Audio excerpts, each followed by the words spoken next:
गलवान में चीन ने पीठ में खंजर घोंपा, हमारे 20 जवानों को शहादत देनी पड़ी, जिसके बाद से चीन की मक्कारी की दुकान पूरी तरह बंद कर दी गई। पेंगोंग झील के किनारे की सभी चोटियों पर कब्जे से चीन को इतिहास का सबसे बड़ा सबक मिला, जिसके बाद से चीन की घिग्गी बन चुकी है। लेकिन फरेब कम नहीं हुआ। चीन का इल्जाम है कि हमारे जवानों ने LAC क्रॉस करने की कोशिश की। चीन की फौज ने घुसपैठ नहीं की। PLA के वेस्टर्न थिएटर के कमांडर ने तो यहां तक झूठ बोला कि हमारे जवानों की तरफ से फायरिंग की गई। लेकिन हकीकत क्या है, हम बताते हैं। चीन के झूठ, फरेब और मक्कारी की पोल खोलती ये एक्सक्लूसिव रिपोर्ट देखिए।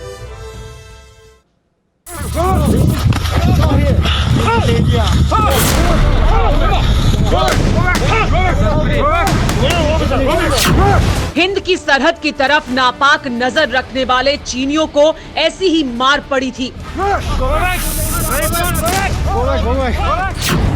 हमारे शूरवीरों ने ऐसे ही गर्दन दबोची थी जिनपिंग के जल्लादों की।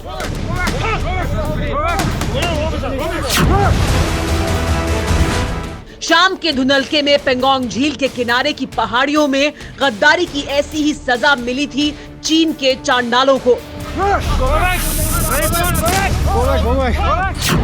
माओ की संतानों को क्यों सबक सिखाना पड़ा, उसका साक्षात सबूत देखिए। तारीख 7 सितंबर 2020, जगह मुखपारी हाइट, LAC। ये तस्वीर 7 सितंबर यानी उसी दिन की है जब 45 साल बाद LAC पर गोलियां चली। तस्वीर में पेंगोंग के दक्षिणी छोर के करीब मुखपारी हाइट की तलहटी में चीनी चांडालों की चौकड़ी नजर आ रही है। 7 सितंबर की तारीख थी। सूरज ढलने के बाद शाम का वक्त था। जिनपिंग के जल्लादों की ये टुकड़ी हमारी सरहद में घुसपैठ का मंसूबा लिए पहुंची थी। जिनपिंग के जल्लादों के हाथों में मौजूद हथियारों को गौर से देखिए। हर एक के हाथ में डंडा है।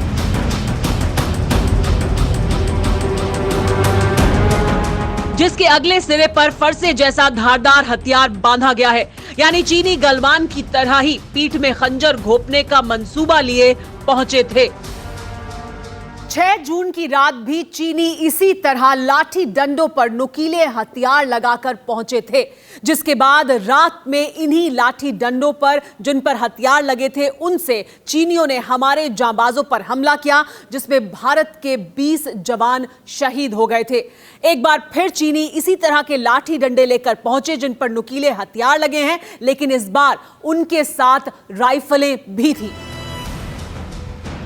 चीनियों के हाथों में नुकीले हथियार लगी लाठियां थी तो हर एक की पीठ पर राइफल टंगी हुई थी। जरा कोने से गिन लीजिए, पूरे 30 चीनी जल्लादों की टोली पहुंची थी। हर एक के पास लाठी के साथ ही राइफल थी। इन्हीं राइफलों से चीनियों ने फायरिंग की और जब हमारे जांबाजों ने करारा जवाब दिया तो चीनी दुम दबाकर फरार हो गए। सवाल यह है कि चीनी सपोले हथियारों के साथ किस मकसद से पहुंचे थे। अब चीन की मक्कारी को भी समझिए। 1996 में तब के चीन के तत्कालीन राष्ट्रपति जियांग जेमिन भारत आए थे। तब भारत के प्रधानमंत्री HD देवेगौड़ा थे। दोनों देशों के बीच तब करार हुआ था शांति और भरोसा कायम करने के लिए। इस करार का मकसद LAC पर दोनों देशों के बीच शांति और भरोसे को बढ़ाना था। 1996 में चीन के साथ हुए उस समझौते में 6 मेन पॉइंट थे जिन्हें दोनों देशों को हर हाल में मानना था।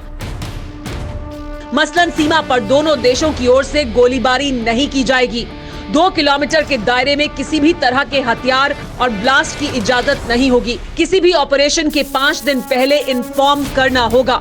अभ्यास के दौरान ये तय होगा कि गोला बारूद दूसरी तरफ ना गिरे। अगर बात बिगड़ती है तो हाई लेवल पर बातचीत से हल निकाला जाए। इसी समझौते की वजह से 4.5 दशक तक LAC पर गोली नहीं चली, जिसका जिक्र प्रधानमंत्री मोदी ने भी कई बार किया। माओ के मक्कार मुल्क के साथ हुए इसी समझौते की वजह से दोनों देशों की सेनाएं अब तक बिना राइफल के पेट्रोलिंग करती थीं। लेकिन अब बाजी पलट चुकी है। ड्रैगन की नस्लों की नापाक साजिशें हद की दीवार तोड़ चुकी हैं। इसलिए अब सेना को फ्री हैंड दे दिया गया है। यानी चीनियों की हर करतूत पर गोली तो चलेगी ही, बीजिंग के गिरगिटों से लेकर शंघाई के सियारों के सिर पर बारूद भी बरसेगा।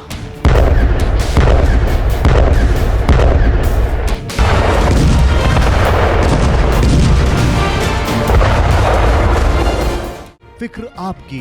सोमवार से शुक्रवार रात 9 बजे सिर्फ TV9 भारतवर्ष पर।